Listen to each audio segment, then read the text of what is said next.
Hey everyone, it's Ben Hardy here, and in today's video we're reviewing the BMW M2 with the automatic.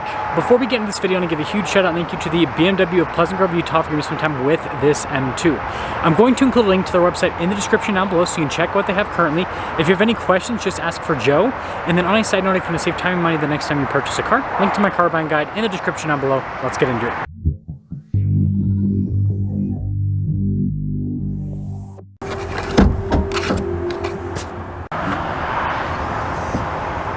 Under the hood, we have a turbocharged 3-liter inline-6 that goes through an 8-speed automatic transmission.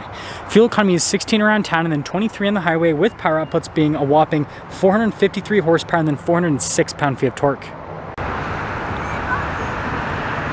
Now, before we move forward with this review, I do want to mention, if you want to see more videos just like this, then I recommend you subscribe because I post content every single day.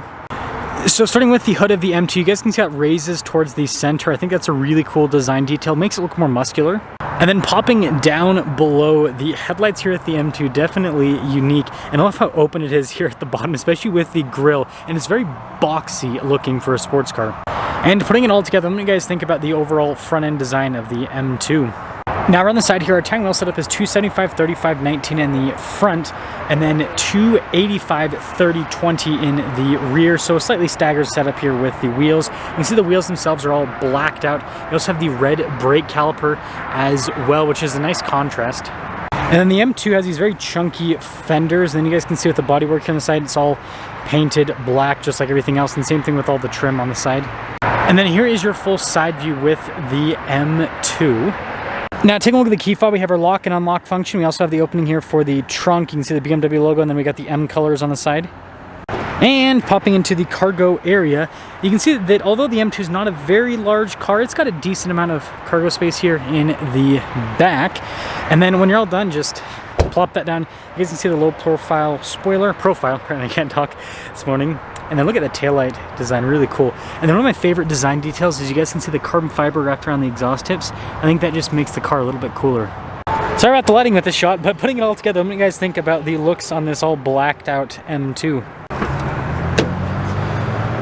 Now taking a look at the door panel, it's kind of like softer touch here at the top, but the softest area is down below where you're going to rest your arm. And I like this design detail that goes across. I think that's pretty cool. And then look at the M colors right there. Got your memory seats here, and then you got the normal BMW door handle. All of our window controls, mirror adjustments. The mirrors do power fold in. We also have blind spot monitoring with this car as well. Now the M2 does come with back seats, as you can see, which actually look really nice. But notice, just like most two-door cars, legroom back there is a little bit more on the cramped side of things, and also headroom as well. So I would reserve the back seat area for kids.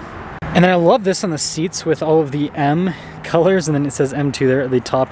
And then yeah, just the overall design of these seats is really cool, and they are power adjustable, which is a big plus.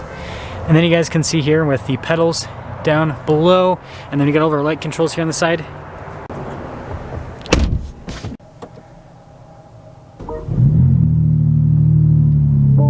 Now taking a look at the steering wheel, soft touch all around, and you've got your M1 and M2 modes, carbon fiber trim, which is a really cool design detail. Heat steering wheel button on the steering wheel, which is always important. And then you probably notice the carbon fiber paddle shifters. Well, they're plastic, but then they have like a carbon fiber face. It's kind of an interesting BMW thing. We also have the practical controls like adaptive cruise control and everything, and then you got your regular stocks here on the back. So we've got this nice digital gauge cluster here in the center, and if we pop into M2, notice it'll just pop up with that little icon right there. And then we do have other M modes as well. For some reason when I press the button it didn't do anything. Like a sport mode, notice it'll do like a little animation, kind of change into that sport mode. And then we also have a track mode as well. So we've got fun animations here with the center gauge cluster. In reverse, we have a backup camera with trajectory lines that turn off the steering wheel. Resolution is great. We also have parking sensors as well. And then putting it into park. As for the resting infotainment system, it's BMW's newer unit. Responds very quickly, and overall it's easy to use. There is a lot of different little tabs you can go into, but overall I feel like they did a pretty good job with making it user-friendly. Having the climate controls always accessible, I think, is another plus. And then notice we do have heated seats with this as well. Nice trim all across the dash here, and then you can see the carbon fiber down below. Got our vents here, and then we've got our controls here for the radial climate controls, or well, defroster basically. And then this little area is kind of like a charging area, and see more carbon fiber trim is what covers it. And then lots of stuff happening here. So the analog control for the infotainment system, if you don't want to use the touchscreen. shifter here for the 8-speed automatic, and it does have the M shift function where you can make the shifts more or less aggressive. And then you get your stability control here. You can see parking sensors, auto stop start, your M mode, and then your setup, and then that's for the exhaust, and your auto hold and your parking brake, all of that in this area. And well, and then you guys can see with the center console lid right here, and then aside from that, pretty big glove box. And then we don't have a sunroof or anything because this has the carbon fiber roof. I'll show that in a second. So here's our window sticker for the M2. You guys can see all the packages this has. Total MSRP $74,065. And then here's that carbon fiber roof. And with that being said, let's see how the M2 drives.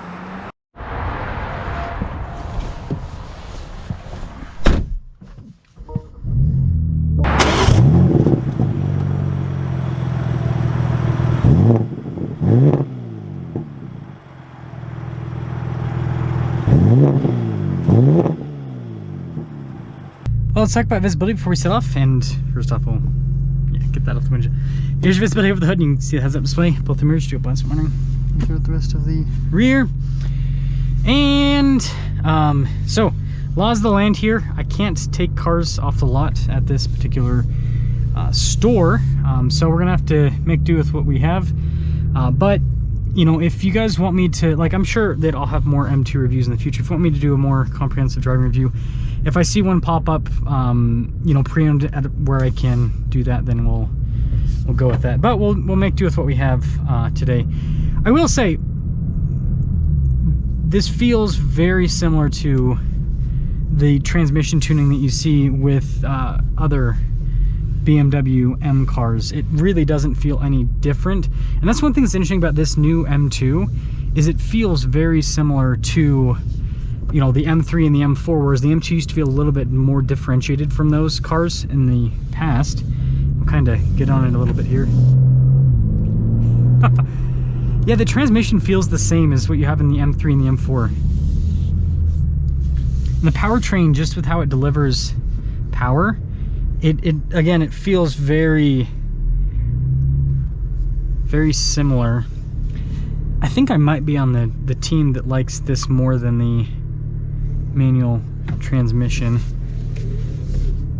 Still kind of debating back and forth, but I think I might be on team automatic. Yeah, it's quick. It's quick. It's really quick, honestly. So yeah, I know, not the best driving. I said I'll try to figure out something in the future. But in terms of just like at least what I can get with those little accelerations and the fact that I have driven a manual M2, I can tell you the M2, it drives more similar to what the M3 and the M4 drive like. It kind of feels like a mini M3/M4 versus before the M2 kind of felt more like it's like its own standalone unique car. It feels more similar, which some people might really like that, because again, the M4 and the M3, they drive fantastically. Like they really do drive amazingly well. So yeah, a lot of people might like that. Some other people, right, they might, you know, prefer the more raw feel of the older M2. So yeah, this definitely still has that more luxury feel too. That's another thing to note. It definitely feels more luxurious compared to the prior gen M2.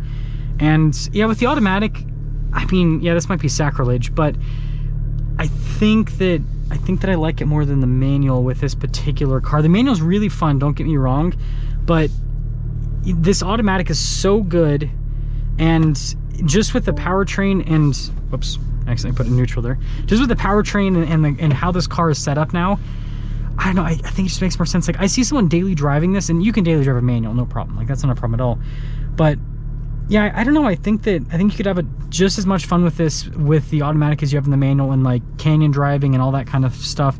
And then with daily driving, I think that this is yeah, the automatic's just better in that respect. If it was like a really slick manual transmission, I'd be more on team manual, but I just think with how that manual transmission is set up versus this automatic, the automatic kind of, and the gearing too. I noticed that the gearing in this felt quite a bit shorter, so that, yeah, it all kind of comes together. Let me know what you guys think about the M2, and let me know if you'd go manual or automatic.